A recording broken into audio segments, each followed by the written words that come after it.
আসসালামু আলাইকুম দর্শক, স্বাগত জানাচ্ছি আর টিভির রাতের সংবাদে। আপনাদের সঙ্গে রয়েছি আমি আফসানা সুরাইয়া। মিরপুরের পল্লবীতে 7 বছর বয়সী শিশু রামিসাকে ধর্ষণ ও নৃশংসভাবে হত্যার ঘটনায় তার পরিবারকে সমবেদনা জানাতে গিয়েছেন প্রধানমন্ত্রী তারেক রহমান। বৃহস্পতিবার রাত 10টার দিকে সরকার প্রধান পল্লবীতে রামিসার বাসায় পৌঁছান। সচিবালয়ে প্রধানমন্ত্রীর সভাপতিত্বে মন্ত্রী পরিষদের বৈঠক শেষে তিনি সরাসরি শিশু রামিসার বাসায় যান। প্রধানমন্ত্রী রামিসার মা বাবার সঙ্গে বেশ কিছু সময় কথা বলেন এবং এই নির্মম হত্যাকাণ্ডের সুষ্ঠু বিচার ও জড়িতদের দৃষ্টান্তমূলক শাস্তি নিশ্চিত করার আশ্বাস দেন।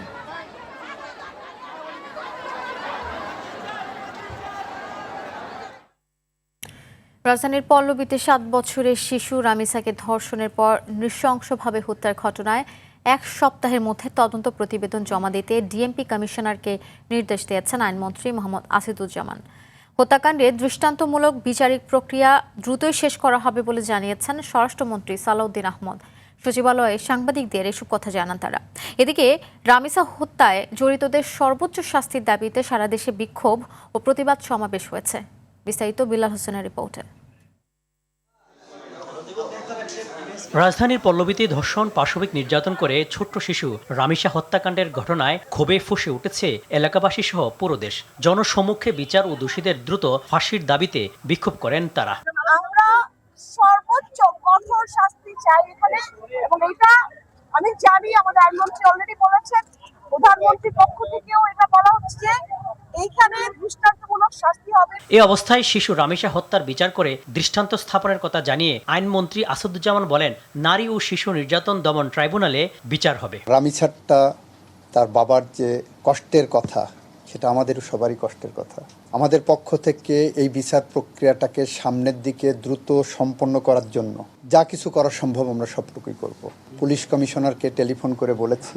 রামিসা হত্যাকাণ্ড নিয়ে সচিবালয়ে জরুরি সংবাদ সম্মেলনে স্বরাষ্ট্রমন্ত্রী জানান, সংক্ষিপ্ত সময়ের মধ্যে তদন্ত শেষ করে চার্জশিট দেবে পুলিশ।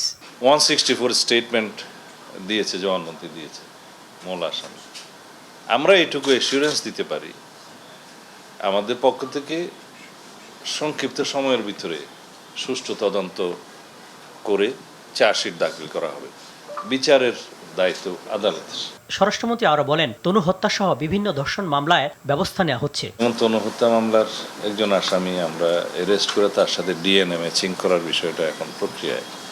আরও 2 জন আসামি আছে, ইতিমধ্যে আরও একজন আসামির শনাক্ত করা গেছে, যার রক্ত পাওয়া গেছে, ডিএনএ টেস্টে 3 জনের স্পার্ম পাওয়া গেছে খুব সম্ভবত।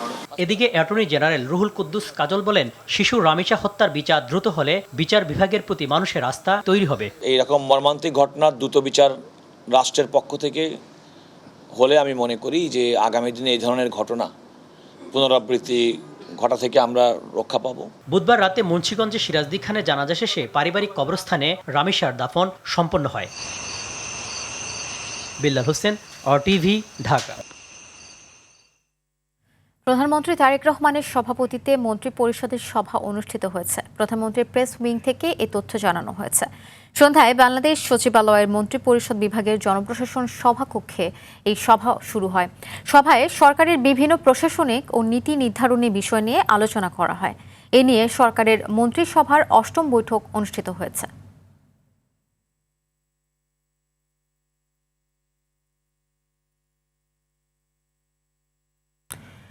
জুলাই গণঅভ্যুত্থানের সময় সংঘটিত মানবতাবিরোধী অপরাধের মামলায় মৃত্যুদণ্ডপ্রাপ্ত শেখ হাসিনাকে প্রত্যর্পণ চুক্তি অনুযায়ী ফেরত আনতে চায় সরকার। স্বরাষ্ট্রমন্ত্রী সালাউদ্দিন আহমদ এই তথ্য জানিয়ে বলেন, তারা চান হাসিনা দেশে ফিরে মামলার মুখোমুখি হোক। সচিবালয়ের সংবাদ সম্মেলনে স্বরাষ্ট্রমন্ত্রী আরও বলেন, শেখ হাসিনার বক্তব্য প্রচার করার উপর আদালতে নিষেধাজ্ঞা থাকায় সেটি গণমাধ্যমের মেনে চলা উচিত।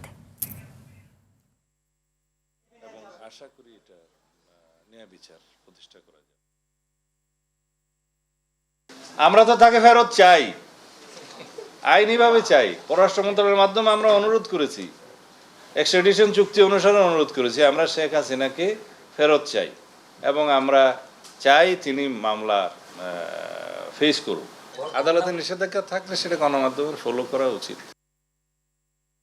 ডক্টর মোহাম্মদ ইউনূসের নেতৃত্বাধীন অন্তর্বর্তী সরকারের কর্মকাণ্ডের বৈধতা ও 18 মাসের কর্মকাণ্ডের তদন্ত চেয়ে করা রিট আবেদনটি সরাসরি খারিজ করে দিয়েছেন হাইকোর্ট। বিচারপতি আহমেদ সোহেল ও বিচারপতি ফাতেমা আনোয়ারের হাইকোর্ট বেঞ্চ রিট আবেদনটি সরাসরি খারিজ করে এই আদেশ দেন। এর আগে সোমবার মোহাম্মদ ইউনূসের নেতৃত্বাধীন অন্তর্বর্তী সরকারের 18 মাসের কর্মকাণ্ডের তদন্ত চেয়ে হাইকোর্টে রিট আবেদন করেন জ্যেষ্ঠ আইনজীবী মোহসিন রশিদ। এতে প্রধান উপদেষ্টা মোহাম্মদ ইউনূসের বিরুদ্ধে কোনো দুর্নীতির অভিযোগ আছে কিনা তা খতিয়ে দেখতে একটি কমিশন গঠনের জন্য সরকারের প্রতি নির্দেশনা চাওয়া হয়েছে। রিট আবেদনকারীর আইনজীবী MK রহমান বলেন, এই আদেশের বিরুদ্ধে তারা আপিল করবেন। তবে অ্যাটর্নি জেনারেল বলেন, রাজনৈতিক উদ্দেশ্যে আইনজীবী অন্তর্বর্তী সরকারের বৈধতা নিয়ে রিট পিটিশন দায়ের করেছেন। মনে হতে পারে যে উনি কোনো একটা রাজনৈতিক কোনো একটা উদ্দেশ্য কিংবা কোনো একটা অবলিক পারপাজে উনি রিট পিটিশনটি দায়ের করেছেন। আমি দ্বিতীয়ত বলেছি, উনি যেহেতু ইতিপূর্বে একটি রিট পিটিশন দায়ের করেছিলেন, সেই রিট পিটিশনটা আগেও খারিজ হয়ে গিয়েছিল, একই বিষয়ের উপরে আরেকটি রিট পিটিশন দায়ের করতে পারেন না। হাম ও হামের উপসর্গে 24 ঘন্টায় সারা দেশে আরও 7 শিশু মারা গেছে। এ নিয়ে রোগটিতে মোট মৃত্যু দাঁড়ালো 488 জনে। একদিকে সার্বক্ষণিক তদারকিতে হামের প্রকোপ কমছে বলে জানিয়েছেন সমাজ কল্যাণ মন্ত্রী ডাক্তার জাহিদ হোসেন। আর স্বাস্থ্যমন্ত্রী সাখাওয়াত হোসেন বলেছেন, ঈদের ছুটিতে চলবে টিকাদান কার্যক্রম। সর্দার রাজীবের রিপোর্টে থাকছে বিস্তারিত। সারা দেশে মহামারী আকার ধারণ করেছে হাম রোগ। রোগটিতে একদিনে দেশে মারা গেছে আরও 7 শিশু। এ সময়ে নিশ্চিত হামে মৃত্যু হয়েছে 3 শিশু আর হামের উপসর্গে 4 শিশুর। বুধবার সকাল 8টা থেকে বৃহস্পতিবার সকাল 8টা পর্যন্ত তাদের মৃত্যু হয়েছে। এ সময় আরও 1423 শিশুর শরীরে হামের উপসর্গ দেখা দিয়েছে। এ নিয়ে 15ই মার্চ থেকে এখন পর্যন্ত হামের উপসর্গ পাওয়া গেছে 59,279 জনের শরীরে। স্বাস্থ্য অধিদপ্তর জানিয়েছে, গত 15ই মার্চ থেকে এখন পর্যন্ত দেশে 8,275 শিশুর শরীরে হাম শনাক্ত হয়েছে। দেশে যখন এই অবস্থা, তখন সমাজ কল্যাণ মন্ত্রী বলেছেন, সার্বক্ষণিক তদারকি ও স্বাস্থ্যকর্মীদের প্রচেষ্টায় ধীরে ধীরে কমছে হামের তীব্রতা। জাতীয় প্রেস ক্লাবে হামের প্রাদুর্ভাব বিষয়ক সেমিনারে একথা বলেন তিনি। ছোটবেলায় হাম হয় নাই এইরকম এই ঘরে যারা আছেন, তার মধ্যে আমার ধারণা যে যদি আমরা সত্যিকার হাম আর চিকেন পক্স এই দুই জিনিস ওতপ্রোতভাবে জড়িত, এবং এগুলো আমাদের কিন্তু সবাই কারো না কারো এক্সপিরিয়েন্স আমার আছে। আমাদের সচেতন হওয়া ভালো, বা ভীতিকর কোনো পরিস্থিতির সৃষ্টি করা আমাদের যাবে না। এ সময় স্বাস্থ্যমন্ত্রী জানান, আসন্ন ঈদুল ফিতরের ছুটিতেও হাম রুবেলা টিকাদান কার্যক্রম চালু থাকবে। এজন্য টিকাদান কর্মসূচির সঙ্গে সংশ্লিষ্টদের ছুটি বাতিল করা হয়েছে। হামের টিকা কার্যক্রমে যারা জড়িত তাদের প্রত্যেককে ছুটিবিহীন অবস্থায় থাকার জন্য বলা হয়েছে। আপনারা জানেন, আমরা পোর্টারদের একটা প্রবলেমে ছিলাম বেতন নিয়ে। বিগত সরকারগুলি তাদের বেতন দিয়ে জানে 1300-র উপরে স্টাফ, আর 9 মাস যাবৎ বেতন পায় না। আমরা গতকাল মাননীয় প্রধানমন্ত্রীর হস্তক্ষেপে আগে ওনার সাথে আলাপ করেছিলাম, আমরা 21 কোটি টাকা পেয়েছি। আমরা পোর্টারদেরও 3 মাসের বেতন দিয়ে দিচ্ছি। আমাদের এই কার্যক্রমটা চালু থাকবে ইনশাআল্লাহ। সেমিনারে বিশেষজ্ঞরা জানান, সরকারের উদ্যোগের পাশাপাশি অভিভাবকদের সচেতনতাই পারে শিশুদের নিরাপদ রাখতে। জাতীয়তাবাদী দলের সর্দার রাজীব, আর টিভি, ঢাকা। ভোক্তা পর্যায়ে 29% পর্যন্ত বিদ্যুতের দাম বাড়ানোর প্রস্তাব করেছে পিডিবি। দেশের 6টি বিতরণ কোম্পানি বিইআরসি আয়োজিত গণশুনানিতে এই প্রস্তাবের যৌক্তিকতা তুলে ধরে সংস্থাগুলো। তবে বিদ্যুৎ খাতের অব্যবস্থাপনা, ব্যর্থতা ও সিস্টেম লসের দায় কেন সাধারণ মানুষ নিবে তা নিয়ে বিরোধিতা করেন ভোক্তারা।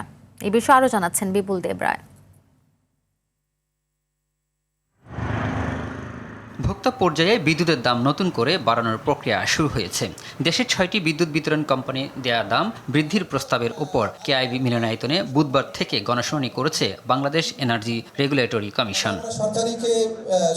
এ সময় বিতরণ কোম্পানিগুলোর পক্ষ থেকে গ্রাহক পর্যায়ে বিদ্যুতের দাম গড়ে 25 থেকে 29% বাড়ানোর প্রস্তাব দেওয়া হয়। এর আগে বুধবার পাইকারি পর্যায়ে 17 থেকে 21% দাম বৃদ্ধির প্রস্তাব করেছে পিডিবি। গণশুনানিতে এই প্রস্তাবে যৌক্তিকতা তুলে ধরে ডিপিডিসির পক্ষ থেকে 6.96%, ডেস্কো 9.67%, পল্লী বিদ্যুতায়ন বোর্ড 5.93%, ন্যাসকো 4.12% ও ওজোপাড়িকো 10.12% দাম বাড়ানোর প্রস্তাব করে। 2022 থেকে 24 সাল পর্যন্ত ঘোষিত ট্যারিফের চিত্র, রাজস্ব ঘাটতি টোটাল 1062 কোটি টাকা। তবে এর বিরোধিতা করে ভোক্তা ও বিশিষ্টজনরা বলেন, বিদ্যুৎ খাতের নানা অব্যবস্থাপনা সাধারণ মানুষের উপর চাপিয়ে দিচ্ছে। মন্ত্রী সাহেব যে সিগন্যাল দেন সেই অনুযায়ী কাগজ কলম করে দেব, তাহলে কিন্তু এই গণশুনানি অর্থহীন হবে এবং জনগণের পকেট কাটার কল হিসাবেই গণশুনানি প্রতিষ্ঠিত হবে। আপনি দাম বাড়ানোর কথা তো পরে বলবেন, আপনি তো কোয়ালিটি সার্ভিসই দিতে পারেন না, এবং নিরবিচ্ছিন্ন বিদ্যুৎ দেওয়ার কথা সেটা দিতে পারেন না। ডিপিডিসি, ডেস্কো, নেস্কো, ওজোপাটিকো, বাবিপু, এগুলো ওনাদের কাজটা কি?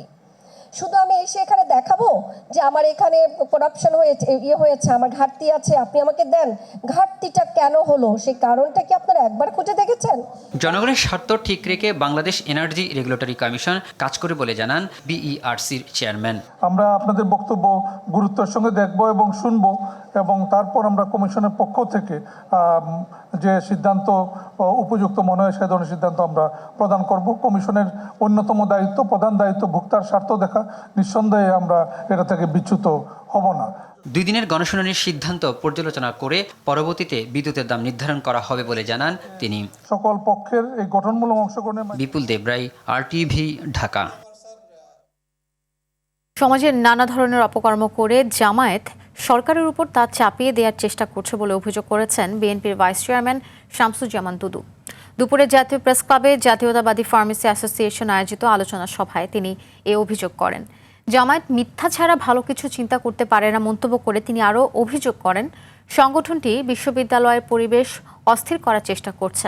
অপরাধীদের রাজনৈতিক পরিচয় না দেখে তাদের বিচারের দাবি জানান তিনি। হাম নিয়ে আওয়ামী লীগ ও অন্তর্বর্তী সরকারের ব্যর্থতা এখন বিএনপির ঘাড়ে এসে পড়েছে বলেও মন্তব্য করেন বিএনপির এই নেতা। এরা এমনই একটি অংশ রাজনীতিতে, মিথ্যা ছাড়া এদের আর কিছু নাই, সেটি হচ্ছে জামাতে ইসলামী। যারা জামাত এবং ইসলামকে নিয়ে এক ধরনের ব্যবসা করে। বাংলাদেশে এখন যে অপকর্মগুলো আমরা বিভিন্ন ক্ষেত্রে দেখছি, তা যদি ক্যাটাগরিলে আমি আলোচনা করি তাহলে তারা হয়তো কষ্ট পাবেন, কিন্তু বাস্তবতা হচ্ছে যত অকর্ম হচ্ছে সেই অকর্ম তারা করছে, কিন্তু প্রসঙ্গটি সরকারের উপরে চাপিয়ে দেওয়ার চেষ্টা করছে। অর্থনৈতিক সংস্কার সরকারের একার পক্ষে সম্ভব হবে না বলে জানিয়েছেন জাতীয় নাগরিক পার্টির আহ্বায়ক ও বিরোধী দলের চিফ হুইপ নাহিদ ইসলাম। সন্ধ্যায় ডিপ্লোমা ইঞ্জিনিয়ার্স ইনস্টিটিউশনে এনসিপি ছায়া বাজেট কমিটির আয়োজনে বৈশ্বিক অনিশ্চয়তায় বাংলাদেশের বাজেট আলোচনা সভায় তিনি একথা বলেন। তিনি আরও বলেন, সরকার যদি চায় অর্থনৈতিক ও রাজনৈতিক সংস্কারের পাশে থাকবে বিরোধী দল। এছাড়াও আসন্ন 2026-27 অর্থ বছরের বাজেট যাতে কর্মসংস্থান, সংস্কার ও বিনিয়োগমুখী হয় সে ব্যাপারেও সরকারের প্রতি আহ্বান জানান নাহিদ ইসলাম।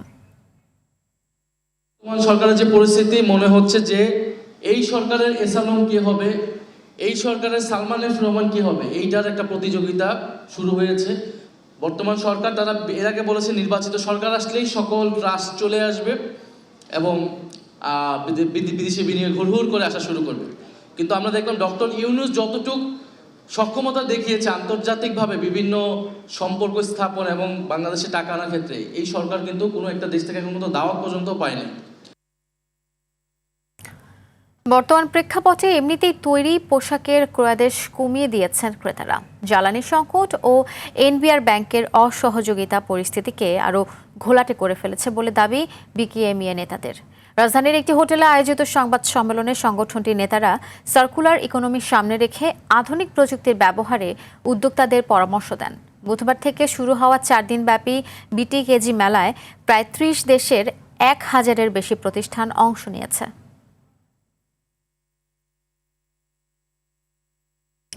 পবিত্র হজ উপলক্ষে সৌদি আরবে চলছে শেষ মুহূর্তের প্রস্তুতি। লাখো মুসল্লির পদচারণায় মুখর হচ্ছে পবিত্র মক্কা এবং মদিনা নগরী।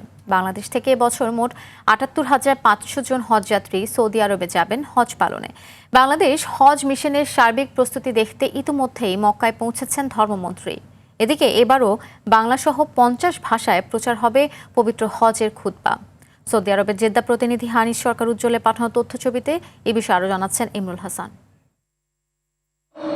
বিশ্বের বিভিন্ন দেশ থেকে আগত লাখো মুসল্লির আগমনে মুখর হয়ে উঠেছে মক্কা ও মদিনা। প্রাথমিক তথ্য মতে 21 মে পর্যন্ত বাংলাদেশ থেকে সৌদি আরবে পৌঁছেছেন ৭৪,৭৩২ জন হজযাত্রী। এখন পর্যন্ত মোট 177টি ফ্লাইট পরিচালিত হয়েছে। হজ চলাকালীন চিকিৎসা ও সেবায় এখন পর্যন্ত 40,000-এর বেশি মেডিকেল সেবা এবং প্রায় 20,000 আইটি হেল্প ডেস্ক সাপোর্টের ব্যবস্থা রাখা হয়েছে। বাংলাদেশের হজের সার্বিক ব্যবস্থাপনা দেখতে জেদ্দায় পৌঁছেছেন ধর্মমন্ত্রী কাজী শাহ মোফাজ্জল হোসাইন কায়কোবাদ। জেদ্দার কিং আব্দুল আজিজ আন্তর্জাতিক বিমানবন্দরে তাকে স্বাগত জানান জেদ্দায় বাংলাদেশ কনসাল জেনারেল, ধর্ম মন্ত্রণালয়ের ঊর্ধ্বতন কর্মকর্তা ও হজ মিশনের প্রতিনিধিরা। পরে মক্কায় বাংলাদেশ হজ অফিস পরিদর্শন শেষে এবারের হজ ব্যবস্থাপনায় সন্তোষ প্রকাশ করেন ধর্মমন্ত্রী। প্রধানমন্ত্রী তারেক রহমানের নির্দেশিত কার্যক্রম অনুযায়ী হজ ব্যবস্থাপনা সুষ্ঠুভাবে সম্পন্ন হয়েছে বলে জানান তিনি। এছাড়া সৌদি সরকারকেও সার্বিক সহযোগিতার জন্য ধন্যবাদ জানান ধর্মমন্ত্রী।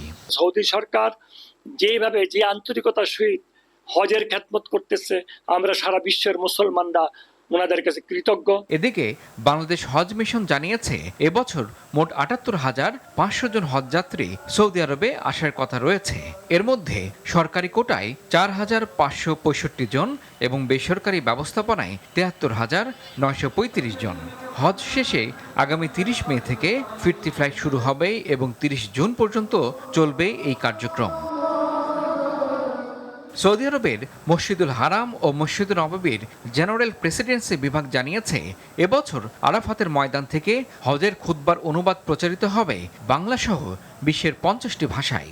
সৌদি বাদশাহ সালমান বিন আব্দুল আজিজের তত্ত্বাবধানে এটি এখন পর্যন্ত হজের খুতবা অনুবাদের সবচেয়ে বড় প্রকল্প। ইমরুল হাসান, RTV। ঢাকার প্রধান সড়কগুলোতে এবার ট্রাফিক নিয়ন্ত্রণে ব্যবহার করা হচ্ছে কৃত্রিম বুদ্ধিমত্তা প্রযুক্তি AI ক্যামেরা। স্বয়ংক্রিয় এই ব্যবস্থায় নিয়ম ভঙ্গ করলেই শনাক্ত হয়ে যাচ্ছে যানবাহন আর সরাসরি পাঠানো হচ্ছে মামলা। রাজধানীর বাংলা মোটর, সোনারগাঁও মোড়, কারওয়ান বাজার ও বিজয় সরণির মতো গুরুত্বপূর্ণ সিগন্যাল পয়েন্টে বিশেষ AI ক্যামেরা স্থাপন করেছে ট্রাফিক বিভাগ, যেখানে সিগন্যাল অমান্য করা, স্টপ লাইনে বাইরে গাড়ি থামানো, উল্টো পথে গাড়ি চালানো, অবৈধভাবে পার্কিং করা এবং যত্রতত্র যাত্রী ওঠানো নামা করা করে ট্রাফিক আইন ভঙ্গ করলেই এসব ক্যামেরা স্বয়ংক্রিয়ভাবে শনাক্ত করে। ফলে রাজধানীর এসব সিগন্যালের নিয়ম ফিরেছে ট্রাফিক ব্যবস্থায়।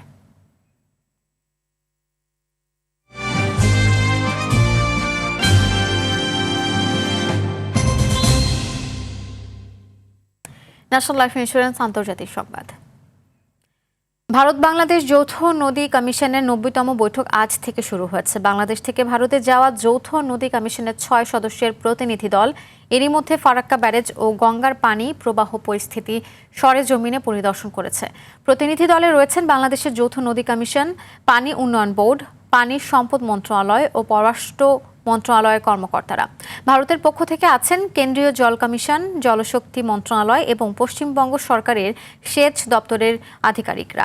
প্রতিনিধি দল 23 মে পর্যন্ত কলকাতায় অবস্থান করবে বলে জানা গেছে। এদিকে 1996 সালে স্বাক্ষরিত 30 বছর মেয়াদী চুক্তির মেয়াদ শেষ হচ্ছে চলতি বছরের 31 ডিসেম্বর।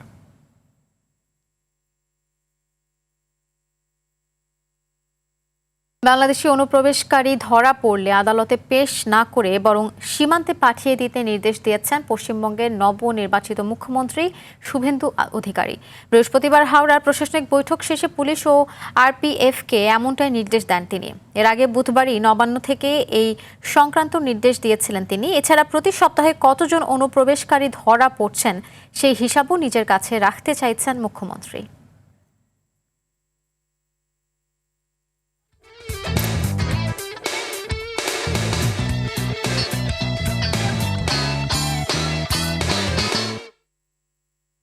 জানাবো খেলার খবর। বিসিবি নির্বাচন স্বচ্ছ ও নিরপেক্ষ করতে প্রয়োজনীয় সব ব্যবস্থা নেওয়া হবে বলে জানিয়েছেন অ্যাডহক কমিটির সভাপতি তামিম ইকবাল।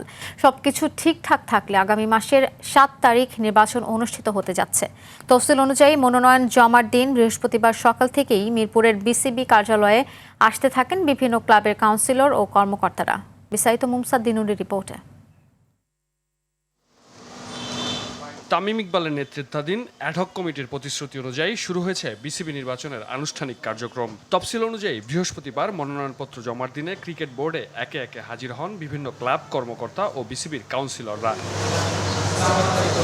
আসন্ন নির্বাচনে পরিচালক পদে লড়বেন বর্তমান অ্যাডহক কমিটির সভাপতি তামিম ইকবালও। তবে নির্বাচনী কার্যক্রম শুরুর পর থেকে বিসিবির পক্ষ থেকে কোনো ধরনের প্রভাব বিস্তার করা হবে না বলেও সাফ জানিয়ে দিয়েছেন তিনি। আমার আন্ডারে আমি যতটুকু পারি ফেয়ারনেস রেখে ইলেকশন করা সম্ভব ওই ইলেকশন করছি। আমরা ইলেকশনকে ইলেকশনের মতো ট্রিট করব, ইলেকশন যতটুকু ফেয়ার হতে পারে অতটুকু হবে। এদিকে আগামী ৭ জুন অনুষ্ঠিতব্য বিসিবি নির্বাচনের দায়িত্বে থাকা প্রিজাইডিং অফিসার সংবাদ সম্মেলনে জানান এখন পর্যন্ত 3টি ক্যাটাগরিতে মোট 39 জন মনোনয়ন ফর্ম সংগ্রহ করেছেন। যারা কিনেছেন ক্যাটাগরি 1-এ 19টা, ক্যাটাগরি 2-তেও 19টা, আর ক্যাটাগরি 3-তে 1টা। 23 জন এখানে ভোটের মাধ্যমে নির্বাচিত হবে, আর 2 জন ন্যাশনাল স্পোর্টস কাউন্সিল কর্তৃক মনোনীত হবেন। এইভাবেই এই বিসিবির যে পরিচালক বৃন্দের এই পরিষদটা গঠন করা হবে। আগামী 23 মে মনোনয়নপত্র বাছাই ও প্রার্থীদের তালিকা প্রকাশ করা হবে। এরপর 24 মে আপিল গ্রহণ ও শুনানি এবং 25 মে মনোনয়নপত্র প্রত্যাহারের শেষ দিন শেষে প্রকাশ করা হবে চূড়ান্ত প্রার্থী তালিকা।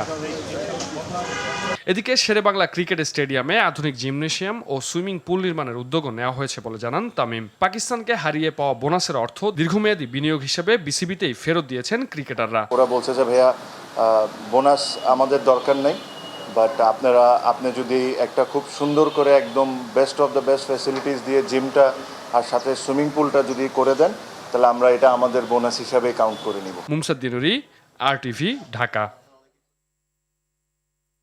ন্যাশনাল প্যারালিম্পিক কমিটি অব বাংলাদেশের অধীনে মিরপুরে আয়োজিত হয়েছে প্রথম বাংলাদেশ প্যারা গেমস সুইমিং প্রতিযোগিতা ও ট্যালেন্ট হান্ট কার্যক্রম।